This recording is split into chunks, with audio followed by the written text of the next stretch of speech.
நீங்க எப்பவாவது நம்ம ஊர்ல இருக்கிற கோவில்களுக்கோ இல்ல ஏதாவது ஒரு ஆன்மீக தலத்துக்கு போகும்போது அங்க இருக்கிற கடவுள் சிலைகளை உற்று கவனிச்சிருக்கீங்களா? ம் கண்டிப்பா கவனிச்சிருப்போம். அது எல்லாமே ரொம்ப கச்சிதமா, ஒரு குறையும் இல்லாத மாதிரி இருக்கும். ஆமா, எந்த ஒரு குறையும் இல்லாத ஒரு முழுமையான வடிவமா தான் நமக்கு காட்டப்படும். அது ஒரு விதமான பாதுகாப்பான உணர்வை நமக்கு தரும். அதாவது இதுதான் சரி, இதுதான் தவறு, ஒரு அவதாரம்னா இப்படிதான் இருக்கணும் அப்படின்னு நம்ம மனசுக்குள்ளேயே ஒரு சட்டகத்தை உருவாக்கிடும். கரெக்ட். ஒரு ஃப்ரேம உருவாக்கி அதுக்குள்ள அவங்கள அடைச்சு வச்சிருவோம். ஆனா அந்த பாதுகாப்பான வட்டத்தை விட்டு கொஞ்சம் வெளியே வந்து யோசிச்சு பாருங்க. வந்து அது ரொம்பவே சிரமமான ஒரு விஷயம்தான். ஏன்னா அந்த மாதிரி பிரித்து பார்ப்பது தான் நம்ம சமூகத்துக்கு எப்பவுமே ரொம்ப வசதியா இருந்திருக்கு. ஆமா. ஒரு கடவுள்னா அவர் இப்படிதான் செய்யணும், இப்படிதான் வாழணும்னு ஒரு வரையறை நமக்கு எப்பவுமே தேவைப்படுது. ஆனா இன்னைக்கு நாம இந்த ஆழமான உரையாடல்ல பேச போற விஷயம் அந்த வரையறைகள் அத்தனையும் சுக்குநூறா உடைக்க போறது. இன்னைக்கு நாம எடுத்துக்க போற சப்ஜெக்ட் ரொம்பவே ஆழமானது. அதாவது ஓஷோவோட Krishna the man and his philosophy அப்படிங்கிற தொடர்ல இருந்து சாப்டர் 2 தான் இன்னைக்கு நாம விரிவா அலச போறோம். இது ஓஷோவுடைய ரொம்ப பிரபலமான ஒரு சொற்பொழிவு. இந்த இடத்துல ஒரு முக்கியமான பின்னணிய நாம புரிஞ்சுக்கணும். சொல்லுங்க. இப்போ 1970ஆம் ஆண்டு ஜூலை மாசத்திலிருந்து அக்டோபர் வரைக்கும் மும்பைல இருக்கிற சிசிஐ சேம்பர்ஸ்ல ஓஷோ தன்னிடம் தேடி வந்த மனிதர்களோட கேள்விகளுக்கு நேரடியாக பதிலளிக்கிற விதமா இந்த சொற்பொழிவுகளை நிகழ்த்தினார். ஓ, இது ஒரு கேள்வி பதில் செஷன் மாதிரி நடந்திருக்கு. ஆமா. அதுமா மைய நோக்கமே என்னன்னா, கிருஷ்ணன நம்ம வழக்கமா பாக்குற மாதிரி வானத்திலிருந்து குதிச்ச ஒரு புராண கதாபாத்திரமா பார்க்க போறதில்ல. மாறாக இந்த பூமியில வாழ்ந்த ரத்தமும் சதையுமா நம்மள மாதிரி இருந்த ஒரு விடுதலை அடைந்த மனிதனா, ஒரு ரியல் பர்சனா பார்க்க போறோம். ம்ஹும். இது ரொம்ப சுவாரஸ்யமா இருக்கு. முந்தைய மதங்கள் எல்லாமே பாத்தீங்கன்னா எப்பவுமே வாழ்வை மறுத்துக்கிட்டே தான் வந்திருக்கு. உண்மைதான். இந்த வாழ்க்கை ஒரு மாயை, இதுல எல்லாமே துன்பம்தான் அப்படின்னு சொல்லி வாழ்க்கையிலிருந்து தப்பிக்கிறது எப்படின்னு தான் சொல்லி கொடுத்திருக்கு. ஆனா கிருஷ்ணன் வாழ்வ முழுமையா தழுவினான். கண்டிப்பா. அவர் எல்லாத்துலயும் இருந்தார். அதாவது யுத்தமா இருந்தாலும் சரி, காதலா இருந்தாலும் சரி, புல்லாங்குழிய வாசிக்கிறதா இருந்தாலும் சரி, போர்க்களத்துல கீதையை உபதேசிக்கிறதா இருந்தாலும் சரி, அவர் ஒரே நேரத்துல எல்லாத்துலயும் இருந்தார். இது ஏதோ ஒரு வறண்ட தத்துவ கோட்பாடு இல்ல. ஆமா, இது ஒரு முழுமையான மனிதனின் தத்துவம். அதனாலே வாங்க கிருஷ்ணனை நேரடியாக சந்திப்போம். இப்போ ஓஷோ இந்த உரையின் தொடக்கத்திலேயே ஒரு மிகப்பெரிய என்ன சொல்றது ஒரு அதிர்ச்சி அளிக்கக்கூடிய கருத்தை முன்வைக்கிறார். அவர் கிருஷ்ணனை பத்தி சொல்ற அந்த விஷயம் தானே. ஆமா, அவர் கிருஷ்ணனை கடந்த காலத்தின் மனிதர் அப்படின்னு சொல்லாம எதிர்காலத்தின் மனிதர் அப்படின்னு சொல்றாரு. நீங்க கிருஷ்ணனை பத்தி நினைச்சாலே ஒரு பழங்காலத்து இமேஜ் தானே ஞாபகத்துக்கு வரும். கண்டிப்பா ஒரு புராண காலத்து மனிதரா தான் பாப்போம். ஆனா ஓஷோ ஏன் அவரை எதிர்காலத்துக்கான ஆள்னு சொல்றார், இது எனக்கு ரொம்பவே ஆச்சரியமா இருந்துச்சு. இத கொஞ்சம் விரிவா பாப்போமா? ம் இதுக்கு நாம வரலாற்றை கொஞ்சம் வேற கோணத்துல பார்க்கணும். இப்போ நீங்க புத்தர், மகாவீரர், இயேசு கிறிஸ்து இப்படி வரலாற்றுல நம்ம பார்க்குற மாபெரும் ஆன்மீக வழிகாட்டிகளை கொஞ்சம் நினைச்சு பாருங்க. சரி. இவங்க எல்லாருமே வாழ்க்கையோட துயரங்களை, வழிகளை பார்த்துட்டு இந்த உலக வாழ்க்கைய துறந்தவர்கள். மனிதகுலத்தோட கடந்த காலத்தை எடுத்துக்கிட்டீங்கன்னா அது முழுக்க முழுக்க வறுமை, பசி, நோய்கள் நிறைஞ்சது. ஆமா, எந்த ஒரு மருத்துவ வசதியும் இல்லாத நிலை. கரெக்ட். அளப்பரிய துன்பங்களால் நிறைஞ்ச ஒரு காலகட்டம் அது. அப்படிப்பட்ட ஒரு சமூகத்துல வாழ்ற மனிதர்கள் கிட்ட போய் இந்த வாழ்க்கைய கொண்டாடுங்கன்னு சொன்னா அது அவங்களுக்கு ஒரு கொடூரமான நகைச்சுவையா தான் தெரியும். நிஜமாவே அவங்க அன்றாட பிழைப்புக்கே போராடிட்டு இருப்பாங்க. ஆமா. அதனால இந்த பூமி ஒரு நரகம். இங்கிருந்து தப்பிச்சு போகணும், அதுக்கு ஒரு சொர்க்கம் அல்லது முக்தி வேணும் அப்படிங்கிற ஒரு வேறு உலக கருத்து அவங்களுக்கு தேவைப்பட்டுச்சு. அப்போ அவங்க துறவறம் அப்படிங்கிறத ஒரு வடிகாலாக, அதாவது வாழ்க்கையின் வழிகளிலிருந்து தப்பிப்பதற்கான ஒரு வழியா தான் பார்த்திருக்காங்கன்னு சொல்ல வரீங்க. 100க்கு 100 உண்மை. கடந்த கால மதங்களோட அடித்தளமே இந்த தப்பித்து செல்லுதல் தான். எஸ்கேபிசம்னு சொல்லுவோம்ல, அதுதான். இது ரொம்ப லாஜிக்கலா இருக்கு. அதுதானே. அதனாலதான் எதிர்காலத்தை கொஞ்சம் கற்பனை செஞ்சு பார்க்க சொல்றார் ஓஷோ. இப்போ அறிவியல் எப்படி வளர்ந்துட்டு இருக்குன்னு உங்களுக்கு தெரியும். இன்னும் பல 100 வருஷங்கள் கழிச்சு மனிதர்களோட அடிப்படை தேவைகள் எல்லாமே சுலபமா கிடைக்கிற ஒரு காலம் வரும். ம். தொழில்நுட்பம் இன்னும் உச்சத்துக்கு போகும். ஆமா. நோய்கள் பெருமளவு ஒழிக்கப்படும், வறுமை மறைஞ்சிரும், மனிதர்களோட சராசரி ஆயுட்காலம் ரொம்பவே அதிகமாகும். அப்படிப்பட்ட ஒரு வசதியான, எந்த குறையும் இல்லாத மகிழ்ச்சியான சமுதாயத்துக்கிட்ட போய் இந்த வாழ்க்கை ஒரு துன்பம், இந்த உலகத்தை துறந்துட்டு காட்டுக்கு போங்கன்னு சொன்னா அவங்களுக்கு அது சுத்தமா புரியாது. அதான் எங்களுக்கு எந்த துன்பமும் இல்லையே, நாங்க ஏன் காட்டுக்கு போகணும்னு கேட்பாங்க. கரெக்ட். துயரத்தை அடிப்படையா வச்சு உருவான மதங்கள் அப்போ முற்றிலும் தேவையற்று போயிடும். அந்த புள்ளியில தான் கிருஷ்ணனோட புல்லாங்குழல் சத்தம் உண்மையான அர்த்தத்தை பெறும். ஓஹோ. ஏன்னா ஒரு மகிழ்ச்சியான சமூகம் வாழ்வை மறுக்கிற தத்துவத்தை ஏற்காது, வாழ்வை முழுமையா கொண்டாடுகிற தத்துவத்தை தான் தேடும். கிருஷ்ணன் அந்த எதிர்கால புள்ளிக்கு தான் ரொம்ப சரியா பொருந்தி போறார். ஒரு நிமிஷம். இங்க எனக்கு ஒரு பெரிய சந்தேகம் வருது. நீங்க சொல்றத பார்த்தா வறுமையாலும் துன்பத்தாலும் தான் கடந்த காலத்துல துறவரங்கள் உருவாச்சு அப்படிங்கிற மாதிரி இருக்கு. ஆமா. ஆனா நீங்க சொன்ன அந்த புத்தரா இருக்கட்டும் மகாவீரரா இருக்கட்டும், இவங்க 2 பேருமே சாதாரண ஆட்கள் இல்லையே. மிகப்பெரிய அரச குலத்தை சேர்ந்தவங்க, பல தேசங்களை ஆண்ட செல்வந்தர்கள். உண்மைதான். கேட்டதெல்லாம் கிடைக்கிற எந்த குறையும் இல்லாத ஒரு ராஜ வாழ்க்கைய வாழ்ந்தவங்க தானே. அப்புறம் எப்படி அவங்களோட துறவரத்தை வறுமையோடும் துயரத்தோடும் சம்பந்தப்படுத்தி பேச முடியும்?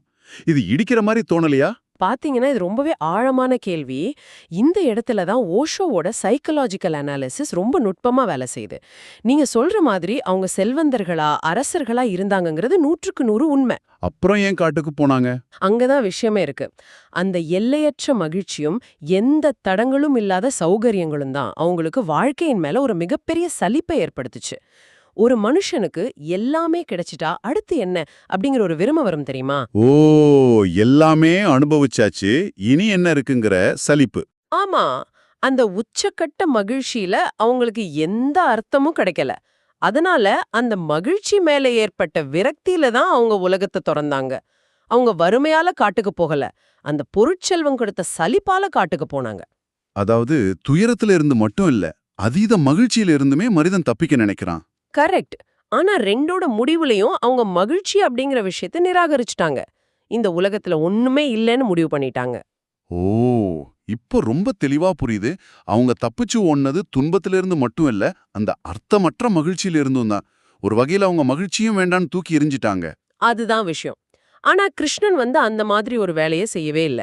கிருஷ்ணனுக்கு மகிழ்ச்சிங்கிறது அர்த்தமற்ற ஒரு விஷயம் கிடையாது. அதே நேரத்துல துன்பமும் அவருக்கு ஒரு எதிரி கிடையாது. ஓ, ரெண்டையுமே ஏத்துக்கிட்டாரா? ஆமா. இந்த இன்பம் துன்பம் ரெண்டையுமே அவர் ஒரு தராசுல வச்சு சமமா ஏற்றுக்கொள்றார். புத்தரோட துறவரம் விரக்தியிலிருந்து சலிப்பிலிருந்து வருதுன்னா, கிருஷ்ணனோட துறவரம் ஆனந்தத்திலிருந்து ஒரு கொண்டாட்டத்திலிருந்து பூக்குது. வாவ், இது கேக்குறதுக்கே ரொம்ப நல்லா இருக்கு.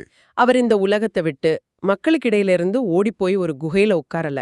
மாறாக இந்த ஒட்டுமொத்த பிரபஞ்சத்தையுமே தன்னுடைய வீடா, தன்னுடைய விளையாட்டுக்களமா ஏத்துக்கிற அளவுக்கு அவரோட அன்பு பறந்து விரிஞ்சிருக்கு. அதனாலதான் அவர் வாழ்க்கையில இருக்கிற இருட்டு வெளிச்சம் இரண்டையுமே முழுமையா தழுவுறார். இது நம்மள ஒரு ரொம்ப சுவாரஸ்யமான தத்துவத்துக்கு கொண்டு போகுது. ஆமா, சொல்லுங்க. இந்த இன்பத்தையும் துன்பத்தையும் எந்த பாகுபாடும் இல்லாம ஏத்துக்கிற அந்த தன்மைக்கு ஓஷோ ஒரு ஆங்கில வார்த்தையை பயன்படுத்துறார், சாய்ஸ்லெஸ்னஸ். அதாவது இது வேணும் இது வேண்டான்னு எந்த தேர்வையும் செய்யாத விருப்பு வெறுப்பற்ற ஒரு நிலை. ரொம்ப சரியான வார்த்தை அது. இத படிக்கும்போது எனக்கு ராமருக்கும் கிருஷ்ணனுக்கும் உள்ள மிகப்பெரிய வித்தியாசம் என்னங்கிறது ரொம்ப தெளிவா புரிஞ்சது. இதை நீங்க கவனிச்சிருக்கீங்களா? ஆமா. அத நீங்க எப்படி பாக்குறீங்க? ராமருக்கும் கிருஷ்ணனுக்கும் உள்ள அந்த முரண்பாட்டை எப்படி புரிஞ்சுக்கிறீங்க? சிம்பிளா சொல்லணும்னா, ராமர் ஒரு குறிப்பிட்ட விதிகளுக்கு உட்பட்ட ஒரு இலட்சிய மனிதர், ஒரு பெர்ஃபெக்ட் கேரக்டர். அவர்கிட்ட ஒரு ஸ்கிரிப்ட் கொடுக்கப்பட்டிருக்குன்னு வச்சுக்கோங்க. ஒரு வரையறுக்கப்பட்ட பாதை. ஆமா, நான் இப்படிதான் நடப்பேன், நன்மையை மட்டுமே செய்வேன், தீமையை எதிர்ப்பேன், ஒரு சிறந்த மகனா கணவனா அரசனாக இருப்பேன் அப்படிங்கிற ஒரு பாதையில அவர் பயணிக்கிறார். அதனாலதான் சீதையை ராவணன் கடத்திட்டு போனதும் ராமர் ஒரு சாதாரண மனிதனை போல கதறி அழுறார், காடு காடா தேடி தவிக்கிறார். உண்மைதான். அந்த ஸ்கிரிப்ட்ல அவருக்கு ஒரு இழப்பு வந்தா அவர் ரியாக்ட் பண்ணி தான் ஆகணும். கரெக்ட். ஆனா கிருஷ்ணனுக்கு அப்படியான எந்த விதிகளும் இல்ல, எந்த ஸ்கிரிப்டும் இல்ல. அவர் வாழ்க்கைய ஒரு லீலையா, அதாவது ஒரு விளையாட்டா பாக்குறாரு. எந்த சூழல் வந்தாலும் அத அப்படியே அதோட போக்குல ஏத்துக்கிறாரு. இது ஒரு அற்புதமான ஒப்பீடு. இந்திய மனதால ராமரை ஒரு முழுமையான சரியான அவதாரமா ரொம்ப ஈஸியா ஏத்துக்க முடியும். ஏன்னா ராமர் நம்மளோட அறக்கருத்துக்களுக்கும் நம்மளோட மொராலிட்டிக்கும் ரொம்ப சரியா பொருந்தி போறாரு. ஆமா, அவர் எப்பவுமே தர்மத்தின்படி நடப்பவர். அவர் செயல செய்பவர், ஒரு டூவர் அப்படின்னு சொல்லலாம். ஆனா கிருஷ்ணன் அப்படிப்பட்டவர் இல்ல. அவர் ஒரு பிளேயர், இந்த வாழ்க்கையோட விளையாட்டை விளையாடுபவர். பிளேயர், ரொம்ப நல்லா சொன்னீங்க. இந்த விருப்பு வெறுப்பற்ற நிலைய, இந்த டோட்டல் அக்செப்டன்ஸை புரிஞ்சுக்க நாம நேரா மகாபாரத போர்க்களத்துக்கு தான் போகணும். நீங்க அர்ஜுனன் இடத்துல இருந்து கொஞ்சம் யோசிச்சு பாருங்க. அவனுக்கு எதிர நிக்கிறது யாரு? அவனோட சொந்தக்காரங்க, தாத்தா, குரு எல்லாரும் அங்கதான் நிக்கறாங்க. ஆமா, அந்த இடத்துல அர்ஜுனன் என்ன சொல்றான், நான் எப்படி இவங்கள கொல்வேன், ராஜ்யத்துக்காக சொந்த ரத்தத்தையே சிந்துவது பாவம் இல்லையா அப்படின்னு அறத்தோட வழியில நின்னு ரொம்பவே தவிக்கிறான். ஆமா, போர் வேண்டான்னு ஆயுதத்தை கீழே போடுறான். ஒரு சாதாரண அறிவியலாளர் கோணத்துல ஒரு நல்ல மனிதனோட பார்வையில இருந்து பார்த்தா அர்ஜுனன் சொல்றது 100க்கு 100 சரிதானே? கண்டிப்பா. இன்னைக்கு நாம ஒரு முனிவர்கிட்டயோ இல்ல ஒரு பெரிய சமூக ஆர்வலர்கிட்டயோ போய் இத கேட்டா அவங்க எல்லாரும் அர்ஜுனன் சொல்றது தான் சரின்னு சொல்லுவாங்க. ஹம். ஆமாப்பா, போர் செய்றது தப்பு, எல்லாரையும் மன்னிச்சிட்டு அமைதியா காட்டுக்கு போயிடுன்னு தான் சொல்லுவாங்க. ஆனா கிருஷ்ணன் அங்க என்ன சொல்றாருன்னு நீங்க கவனிக்கணும். அவர் ஒரு சாதாரண மொராலிட்டிய பேசல. நீ யார கொல்றதா நினைக்கிற? இங்க யாருமே பிறக்கிறதும் இல்லை, யாருமே இறக்கிறதும் இல்லைன்னு சொல்றாரு. அர்ஜுனன் குழம்பி போயிருப்பான் இத கேட்டு. கண்டிப்பா. நீ வெறும் ஒரு கருவி மட்டும்தான். இந்த நடக்கிறது எல்லாமே ஒரு பெரிய நாடகம். இதுல உன்னுடைய நான் அப்படிங்கிற ஈகோவ, உன்னுடைய விருப்புகள அப்படியே தூக்கி போட்டுட்டு உனக்கு என்ன பங்கு குடுக்கப்பட்டிருக்கோ அத மட்டும் செய்ன்னு சொல்றாரு. எந்த ஜட்ஜ்மெண்ட்டும் இல்லாம. ஆமா, நன்மை தீமை இன்பம் துன்பம்னு எதையுமே பிரிக்காம எந்த ஜட்ஜ்மெண்ட்டும் இல்லாம எல்லாத்தையும் அப்படியே ஏத்துக்கிறது தான் அந்த முழுமையான ஏற்புத்தன்மை. அர்ஜுனனால அத உடனே புரிஞ்சுக்க முடியல. பாத்தீங்கன்னா, அர்ஜுனனுக்கு மட்டும் இல்ல, இந்த முழுமையான ஏற்புத்தன்மை அப்படிங்கிற கான்செப்ட் கேட்கறதுக்கு வேணா ரொம்ப பிரம்மாண்டமா, சுலபமா இருக்கலாம். ஆனா நடைமுறையில இது புரிஞ்சுக்கிறது எவ்ளோ கஷ்டம்னு வரலாற்று பார்த்தாலே தெரியுது. ஆமா, நிறைய முரண்பாடுகள் இருக்கு. குறிப்பா பெரிய பெரிய தலைவர்களாலையும் அறிவியலாளர்களாலையும் கிருஷ்ணனை புரிஞ்சுக்கவே முடியல. இது சுத்தி எக்கச்சக்கமான வரலாற்று முரண்பாடுகள் இருக்கு இல்லையா? ஆமா, அந்த முரண்பாடுகள் தான் கிருஷ்ணனோட ஆழத்தை நமக்கு இன்னும் தெளிவா காட்டுது. இப்போ உதாரணத்துக்கு மகாத்மா காந்தியை எடுத்துக்கோங்க. அஹிம்சையே தன்னுடைய மூச்சா நினைச்ச காந்திக்கு கீதைய படிக்கும்போது ஒரு மிகப்பெரிய சிக்கல் வந்துச்சு. ஓ, அவர் அஹிம்சைவாதியாச்சே, எப்படி போற ஏத்துக்கிட்டார்? அதான் பிரச்சனை. அர்ஜுனன் போர வேண்டான்னு சொல்றான், ஆனா கிருஷ்ணன் அவன போருக்கு தூண்டுறார். இத ஒரு அகிம்சைவாதியான காந்தியால எப்படி ஏத்துக்க முடியும்? அவர் மனசுக்குள்ள ஒரு பெரிய போராட்டம் நடந்திருக்கும். அப்புறம் என்ன செஞ்சார் அவரு? அதனால அவர் என்ன செஞ்சார் தெரியுமா? மகாபாரதம் அப்படிங்கிறது நிஜத்துல நடந்த ஒரு போரே கிடையாது. அது மனிதனோட மனசுக்குள்ள நன்மைக்கும் தீமைக்கும் இடையில நடக்கிற ஒரு போராட்டத்தை குறிக்கிற ஒரு உருவக கதை. அதாவது ஒரு ஆலிகரின்னு சொல்லி தன்னைத்தானே சமாதானப்படுத்திக்கிட்டார். எனக்கு இது ரொம்ப ஆச்சரியமா இருக்கு. தனக்கு ஒத்து வராத, தன் சித்தாந்தத்துக்கு புறம்பான ஒரு விஷயம் வரும்போது, அது நிஜமே இல்ல, வெறும் உருவகம் தான் அப்படின்னு சொல்லி காந்தி ரொம்ப சாமர்த்தியமா அதை கடந்துட்டார். அது மட்டும் இல்ல, சமகாலத்துல வாழ்ந்த ஜைனர்களுக்கு இதை விட பெரிய தர்ம சங்கடம் வந்துச்சு. ஜைன மதம்ங்கிறது அஹிம்சையின் உச்சகட்டம். ஒரு சின்ன எறும்புக்கு கூட தீங்கு நினைக்க கூடாதுன்னு வாழ்றவங்க. ஆமா, அவங்க உணவு பழக்கத்துல கூட ரொம்ப கவனமா இருப்பாங்க. ஆனா அவங்களுக்கு கிருஷ்ணன் மேல ஒரு மிகப்பெரிய ஈர்ப்பும் மரியாதையும் இருந்துச்சு. அவர் ஒரு அற்புதமான மனிதர்னு உங்களுக்கு தெரியும்.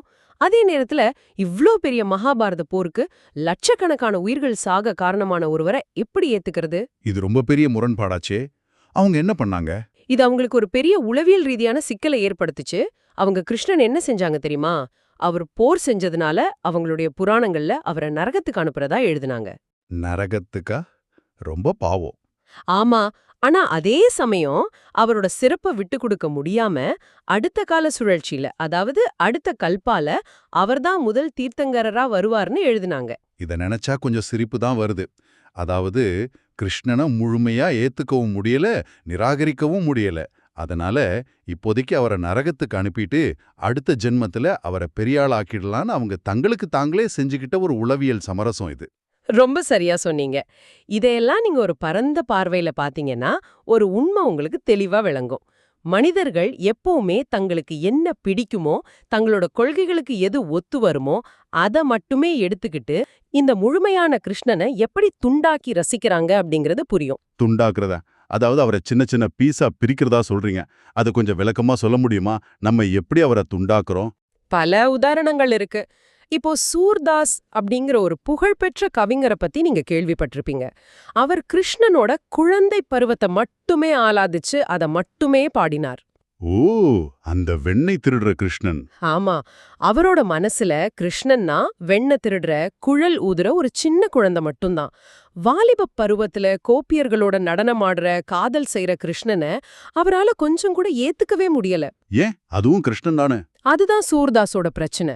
அந்த வாலிப கிருஷ்ணனை தன்னுடைய கண்கள்ல பார்க்க கூடாதுங்கிறதுக்காக சூர்தாஸ் தன்னுடைய சொந்த கண்களையே ஊசியால குத்தி குருடாக்கிக்கிட்டாருன்னு ஒரு சரித்திர கதை உண்டு. அட பாவமே, இது ரொம்ப அதீதமான ஒரு செயலாச்சே. அதே மாதிரி கேசவதாஸ் அப்படிங்கிற இன்னொரு கவிஞர் இருந்தார். அவருக்கு கிருஷ்ணனோட வாலிபமும் நடனமும் தான் பிடிச்சிருந்தது. அவர் குழந்தை கிருஷ்ணனை மதிக்கவே இல்ல. ஓ, இப்போ அறிஞர்களும் தத்துவவாதிகளும் கூட இதத்தானே செய்றாங்க. அவங்க பகவத்கீதையை உபதேசிக்கிற தத்துவங்களை பேசுற அந்த சீரியஸான கிருஷ்ணனை மட்டும் பிரிச்சு எடுத்துக்கிறாங்க. அவர் மாடு மேய்க்கிறதையோ ராசலீல ஆடுறதையும் அவங்க கண்டுக்கிறதே இல்ல. அதுதான் இங்க இருக்கிற மிகப்பெரிய பிரச்சனை. நீங்க உங்களுக்கு பிடிச்சத மட்டும் எடுத்துக்கும்போது கிருஷ்ணனை ஒரு சின்ன குட்டையா மாத்திடுறீங்க. ஆனா ஓஷோ ரொம்ப ஆழமா சொல்றாரு, கிருஷ்ணன் ஒரு மாபெரும் பெருங்கடல். ம் நாம என்ன பண்றோம்னா, அந்த பெருங்கடல்ல இருந்து ஒரு சில துளிகளை மட்டும் கையில எடுத்துட்டு எனக்கு கடலை பத்தி முழுசா தெரிஞ்சு போச்சுன்னு நம்பிக்கிட்டு இருக்கோம். இது யோசிச்சு பார்க்கும்போது எனக்கு ஒரு அருமையான ஒப்பீடு தோணுது. அப்படியானால் கிருஷ்ணனுக்குன்னு சொந்தமா எந்த ஒரு வடிவமும் குணமும் இல்லையா? நாம எப்படி அவரை அணுகுறோம், எந்த மனநிலையில் அவர்கிட்ட போறோமோ அதை அப்படியே பிரதிபலிக்கிற ஒரு பிரம்மாண்டமான முகம் பார்க்கும் கண்ணாடி மாதிரி அவர் செயல்படுறாரா? இது ரொம்ப அற்புதமான ஆழமான ஒரு ஒப்பீடு. இதை நம்ம இன்னும் கொஞ்சம் விரிவா பார்க்கலாம். அதாவது, இப்போ நம்ம ஒரு தத்துவ தேடலோட அவர்கிட்ட போனா அவர் நமக்கு கீதையை கொடுக்கும் தத்துவ ஞானியா தெரிவார். நாம காதலோட அவர் அணுகுனா அவர் கோபியர்களோட ஆடும் நடனக் கலைஞரா தெரிவார். ஆமா, சரியா சொன்னீங்க. அவர்கிட்ட சொந்தமா நான் இதுதான் அப்படின்னு காட்டுறதுக்கு எந்த ஒரு குறிப்பிட்ட அடையாளமும் இல்ல. அவர் ஒரு முழுமையான வெற்றிடம்னு நான் நினைக்கிறேன். அந்த எம்டினஸ் தான் அவரை ஒரு கண்ணாடியா மாத்துது. ரொம்ப துல்லியமான புரிதல் இது. அந்த வெற்றிடம் தான் அவரோட ஆகப்பெரிய முழுமை. எந்த ஒரு மனிதன் நான் இதுதான், நான் இப்படிப்பட்டவன்தான்னு ஒரு குறிப்பிட்ட அடையாளத்துக்குள்ள, ஒரு ஈகோக்குள்ள தன்னை சுருக்கிக்கிறானோ, அப்போ அவன் தன்னோட முழுமையை இழந்துடுறான். இது ரொம்ப பெரிய உண்மை. இத புரிஞ்சிக்க ஓஷோ, கபீர் மற்றும் அவரோட மகன் கமால் ஆகியோரோட வாழ்க்கையில நடந்த ஒரு ரொம்ப சுவாரஸ்யமான முரண்பாடான கதையை சொல்றாரு. கபீரோட கதையா? சொல்லுங்க, என்ன நடந்துச்சு? கபீர் ரொம்ப பெரிய ஞானி, ஒரு துறவி. அவர் மேல உள்ள மரியாதையால தினமும் எக்கச்சக்கமான சீடர்கள் அவரை பார்க்க வருவாங்க, அங்கேயே சாப்பிடுவாங்க. இதனாலேயே கபீருக்கு ரொம்ப பெரிய கடன் ஆகிடுச்சு. ஓ, எல்லாருக்கும் உணவு கொடுத்து கடன் ஆயிடுச்சா? ஆமா, என்ன செஞ்சும் கடன் அடைக்க முடியல. வேற வழியே இல்லாம அவர் தன்னுடைய மகன் கமாலை கூப்பிட்டு, நமக்கு வேற வழியே இல்ல, நாம இன்னைக்கு ராத்திரி போய் திருட போறோம் அப்படின்னு சொல்றாரு. திருட போறாங்களா? ஒரு ஞானி எப்படி திருட போவார்? எந்த ஒரு மகனா இருந்தாலும், என்னப்பா நீங்க பெரிய ஞானி, உங்களை தேடி இத்தனை பேர் வராங்க, நீங்க போய் திருடலாமான்னு கேட்பாங்க இல்லையா? அங்கதான் ஆச்சரியமே இருக்கு. கமால் எந்த மறுப்பும் சொல்லாம சட்டம் தயங்காம சம்மதிக்கிறான். 2 பேரும் பக்கத்துல இருக்கிற ஒரு விவசாயியோட வீட்டுக்கு திருட போறாங்க. அங்க கோதுமை மூட்டைகளை திருடிட்டு அது சுமந்துட்டு திரும்பி வரும்போது வழியில கபீர் ரொம்ப கவலையா பேசுறார். என்னன்னு சொல்றார்? கமால், நாளைக்கு காலையில நாம கோதுமை திருடுனது இந்த ஊருக்கே தெரிஞ்சிரும். நம்மள எல்லாரும் திருடர்கள்னு சொல்லுவாங்க. நம்மளோட இத்தனை கால நல்ல பெயர் கெட்டு போயிடும்னு புலம்புறா. ஆமா, அது இயல்பான பயம்தானே. அதுக்கு கமால் ரொம்ப இயல்பா ஒரு பதில் சொல்றான். நாம திருடி இருக்கோம், அதனால நாம திருடர்கள் தான். திருடுனதுக்கு பிறகு நமக்கு நல்ல பேர் எதுக்கு? சமூகத்துல பேர் கெட்டு போறத பத்தி நாம ஏன் கவலைப்படணும்னு கேக்குறான். வாவ்! கொஞ்சம் கூட ஒரு குற்ற உணர்ச்சியோ இல்ல ஐயோ நம்ம இமேஜ் என்ன ஆவறதுங்கிற பயமோ அவனுக்கு இல்ல. அதுதான் கமாலோட மிகப்பெரிய சிறப்பு. மறுநாள் காலையில கபீர் ஊர் மக்களை எல்லாரையும் கூட்டி, நாங்க நேத்திரவு விவசாயி வீட்ல கோதுமை திருடுனோம்னு உண்மைய சொல்றார். ஆனா மக்களும் இவ்வளவு பெரிய ஞானி போய் திருடுவாரான்னு சொல்லி அத பெருசா நம்பாம சிரிக்கிறாங்க. மக்கள் அத நம்பல. ஆனா கமால் என்ன செஞ்சான்? ஆமாலோ, இந்த சமூகம் தன்னை திருடன்னு அழைக்கும்போது அதை எந்த குற்ற உணர்வும் இல்லாம, எந்த ஒரு தற்காப்பும் இல்லாம முழுமையா ஏத்துக்கிறான். நான் ஒரு நல்லவன், நான் ஒரு மகான் அப்படிங்கிற எந்த ஒரு அடையாளத்தையும் புடிச்சு தொங்கல. சமூகத்தோட மதிப்பீடுகளை பத்தி கொஞ்சம் கூட கவலைப்படாம எதையும் முழுமையா ஏத்திக்கிற அந்த வெற்றிடம் இருக்கு இல்லையா, அதுதான் முழுமைக்கான மிகச்சிறந்த உதாரணம். கிருஷ்ணன் அப்படிதான் தன்னோட வாழ்க்கையை வாழ்ந்தாரு. அவரும் தன்னை எந்த அடையாளத்துக்குள்ளேயும் அடைச்சிக்கல. சரியா சொன்னீங்க. நீங்க சொல்றத பாக்கும்போது இந்த அடையாளங்கள் இல்லாத வெற்றிடமே எப்படி கிருஷ்ணனை பல பரிமாணங்கள் கொண்ட, அதாவது மல்டி டைமென்ஷனல் மனிதரா ஆக்குது அப்படிங்கிறது இப்ப நல்லாவே புரியுது. ஆமா, ஆனா இதை விட என்ன ரொம்ப ஆச்சரியப்படுத்தின ஒரு விஷயம் என்னன்னா, இந்த பன்முகத்தன்மை அவரோட மரணத்தில் எப்படி வெளிப்படுது அப்படிங்கிறது தான். தெளிவா புரியும். இப்போ புத்தர், இயேசு கிறிஸ்து அல்லது மகாவீரரை ஓஷோ எப்படி விவரிக்கிறார்னா, அவங்க எல்லாரும் ஒரு ரோஜா பூவையோ அல்லது ஒரு சாமந்தி பூவையோ போல ஒற்றை பரிமாணம் கொண்டவர்கள்னு சொல்றார். ஒற்றை பரிமாணம்னா அவங்க தெளிவான ஒரு பாதையில் இருந்தாங்கன்னு சொல்றீங்களா? ஆமா, அதாவது அவங்க தேர்ந்தெடுத்த அந்த ஒரு குறிப்பிட்ட பாதையில அவங்க ரொம்ப முழுமையானவர்கள், ரொம்ப புனிதமானவர்கள். அதுல எந்த சந்தேகமுமே இல்ல. ஆனா கிருஷ்ணன் அப்படிப்பட்ட ஒரு சாதாரண பூ கிடையாது. அவர் அனைத்து திசைகளிலும் தன்னுடைய ஆற்றலை வெளிப்படுத்துற, நம்மளோட கற்பனைக்கே எட்டாத ஒரு மாயப்பூவை போன்றவர். இது நீங்க சொல்லும்போதே எனக்கு இயேசுவோட மரணம் ஞாபகத்துக்கு வருது.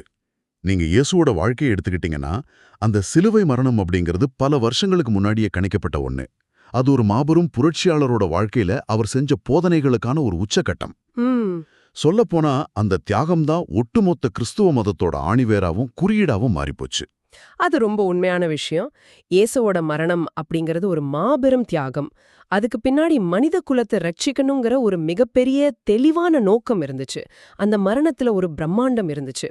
ஆனா கிருஷ்ணனோட மரணம் எப்படி நிகழ்ந்ததுன்னு கொஞ்சம் யோசிச்சு பாருங்க. அதுதான் நான் இந்த கதையை படிக்கும்போது ரொம்ப வியந்து போன இடம். ஒரு இதிகாச நாயகன், கீதைய போதித்த ஒரு மாபெரும் மனிதன். அவரோட மரணத்துல எந்த விதமான ஒரு தியாகமோ அல்லது ஒரு பெரிய குறியீடோ இல்ல. ரொம்ப ரொம்ப சாதாரணமான ஒரு மரணம். ஆமா, அவர் எப்படி இறந்தார்னு பாத்தீங்கன்னா, அவரு காட்டுல ஒரு மரத்தடியில கால் மேல கால் போட்டு ரொம்ப சாதாரணமா ஓய்வெடுத்துக்கிட்டு இருக்கார். தூரத்திலிருந்து வர்ற ஒரு வேடன் காத்துல அசைகிற அவரோட காலை பார்த்துட்டு ஏதோ ஒரு மான் அங்கே படுத்திருக்குன்னு நினைச்சு அம்பை இது கொள்றான். ம், இத்தனை பெரிய மனிதனுக்கு ஒரு வேடனோட அம்புல இப்படி ஒரு சாதாரண மரணமா? இது ஏதோ ஒரு பெரிய தியாகம் மாதிரி தெரியல. காத்தடிக்கும்போது ஒரு மரத்திலிருந்து காஞ்ச இலை சத்தமில்லாம கீழே விழுமா? அந்த மாதிரி ஒரு சாதாரண நிகழ்வா இருக்கு. அந்த சாதாரண தன்மையில தான் கிருஷ்ணனோட ஒட்டுமொத்த தத்துவமும் அடங்கியிருக்கு. அவரோட இயல்பு எப்படின்னா, அவர் வாழ்க்கையைப் போலவே அவரோட மரணமும் முன்கூட்டியே திட்டமிடப்படாதது, அதுல எந்த விதமான லட்சிய நோக்கமும் கிடையாது. ஒரு நேச்சுரலான முடிவுன்னு சொல்லலாம். ஆமா, நாளைக்கு என்ன நடக்கும்னு யாருக்கும் தெரியாத மாதிரி இந்த முன்கணிக்க முடியாத தன்மை தான் கிருஷ்ணனோட எல்லையற்ற தன்மைய காட்டுது. அவருக்கு ஆரம்பமும் இல்ல, முடிவும் இல்ல. வாழ்க்கை எப்படி ஒரு கணத்திலிருந்து இன்னொரு கணத்துக்கு தன்னிச்சையா நகருதோ, அதே மாதிரி அவரோட மரணமும் ரொம்ப இயல்பா, எந்த ஒரு ஆரவாரமும் இல்லாம நடந்து முடிஞ்சது. பிரமாதம். நாம இதுவரைக்கும் விவாதித்த விஷயங்கள் எல்லாம் நீங்க கொஞ்சம் சுருக்கமா யோசிச்சு பாருங்க. வாழ்க்கைய அதோட இன்பம், துன்பம், வெளிச்சம், இருள் என அனைத்தோடும் சேர்த்து, இது சரி இது தவறுன்னு எந்த ஒரு தீர்ப்பும் சொல்லாம ஒரு சாட்சியா நின்னு வேடிக்கை பார்க்கறதும், அதை அப்படியே ஏத்துக்கிறதும் தான் உண்மையான விடுதலையும் ஆனந்தமும் அப்படிங்கிறத ஓஷோவோட இந்த உரை நம்ம மனசுல ரொம்ப ஆழமா பதிய வைக்குது. கண்டிப்பா. கிருஷ்ணனை புரிஞ்சுக்கிறது அப்படின்னா என்ன? உங்களை நீங்களே துண்டாக்கிக்காம உங்களோட குறைகள், நிறைகள்னு உங்க வாழ்க்கையோட அனைத்து பக்கங்களையும் முழுமையா அப்படியே ஏத்துக்கிறது தான். இது உங்க எல்லார் முன்னாடியும் ஒரு முக்கியமான, ஆழமான கேள்வியை எழுப்புது. நீங்க கொஞ்சம் யோசிச்சு பாருங்க. நாம நம்மளோட சொந்த வாழ்க்கையில கூட சில பகுதிகளை மட்டும், அதாவது நமக்கு கிடைக்கிற மகிழ்ச்சி, வெற்றி, மற்றவங்க நம்மள பாராட்டுறது, இத மட்டும்தான் சந்தோஷமா ஏத்துக்கிறோம். ஆமா, கஷ்டம் வந்தா அதை ஒதுக்க பாக்குறோம். அதான், வாழ்க்கையில வர்ற துன்பம், தோல்வி, அவமானம், வலி, இதையெல்லாம் நாம எவ்வளவு கடுமையா நிராகரிக்க முயற்சிக்கிறோம்.